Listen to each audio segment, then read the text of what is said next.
Hey guys, what's going on? Nivens here. Time for your weekly rock wind-up, the post-Valentine's Day hangover one, if you will.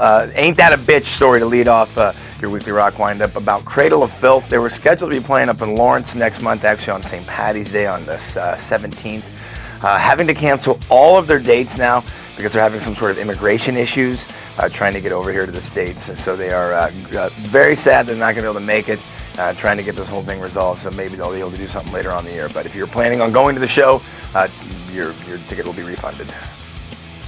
Well, if you're a fan of the Dead Kennedys growing up like I was, you're going to be on the lookout April 2nd for Jello Biafra and the Guantanamo School of Medicine with their highly anticipated debut album, White People and the Damage Done. If you recall, Jello Biafra was the frontman for many, many moons for the Dead Kennedys. This album now is his own little side project, but he hasn't lost a step from what I'm reading. I told you guys in a previous weekly rock wind-up about Phil Anselmo, of course, from Pantera, also part of Down and Crowbar, putting on a brand new horror film festival, Housecore Horror Film Fest, taking place in Austin on October 25th to the 27th, and Down and Crowbar both slated to be performing. It's going to take everything from like heavy metal music and horror movies, slasher movies, true crime stories, and everything in between. So if you are a filmmaker, whether you got a small budget or large budget, you have until March 20th to enter into the festival. I'll put a link up on my YouTube page for this. But again, it's Housecore Horror Film Fest in Austin, Texas, the 25th through the 27th of October.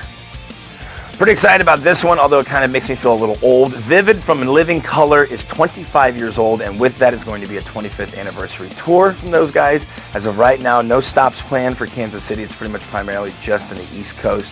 But if that changes, believe me, I will let you know.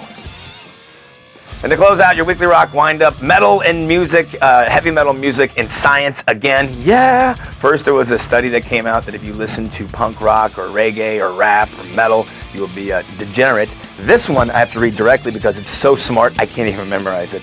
According to Technology Review, a team of researchers at Cornell University in Ithaca that have found that speed distribution of moshers at heavy metal concerts where fans run together with physical abandon bouncing off one another with arms flailing and legs kicking closely matches that of molecules in a 2D gas at equilibrium. I'm Niven. Thank you very much for tuning into your weekly rock wind-up. Have a great weekend.